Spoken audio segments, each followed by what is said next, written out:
Bienvenue pour la revue de presse proposée par la plateforme Pharmacy Lounge. Que faut-il retenir de cette semaine d'actualité en pharmacie? Le quotidien du pharmacien nous alerte cette semaine sur des tentatives d'hameçonnage sur Facebook.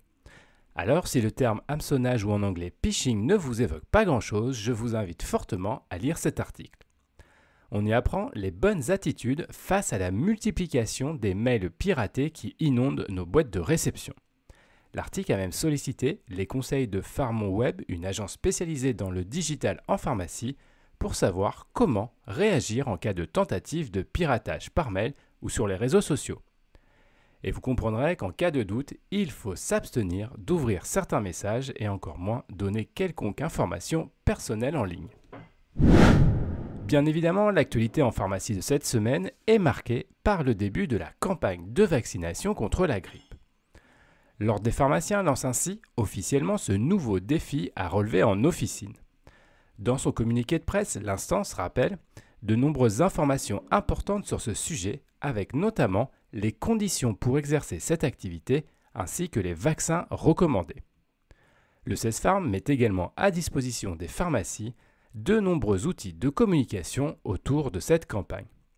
Vous êtes maintenant armés pour débuter la campagne de vaccination auprès de vos patients. Le Moniteur des pharmacies revient cette semaine sur la volonté et les ambitions de développement de la Poste dans le domaine de la santé.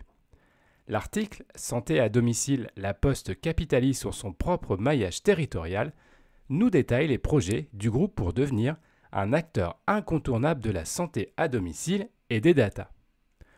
Alors pour réussir ce double pari, la Poste Santé et Autonomie, sa nouvelle entité, s'appuiera sur son maillage territorial au plus proche de la population et de ses besoins, notamment en termes de maintien à domicile. L'entreprise ambitionne également de se positionner comme un acteur majeur dans la gestion des datas de tous les acteurs de soins. Le dispositif Article 51 arrive quasi-saturation de ses capacités, nous rapporte cette semaine un article paru sur le site TIC Pharma.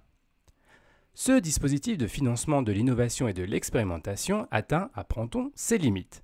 C'est Madame Lemaire, rapporteure générale du dispositif Article 51 au ministère de la Prévention et de la Santé, qui lance cette alerte lors d'une conférence organisée par l'ARS de l'Île-de-France.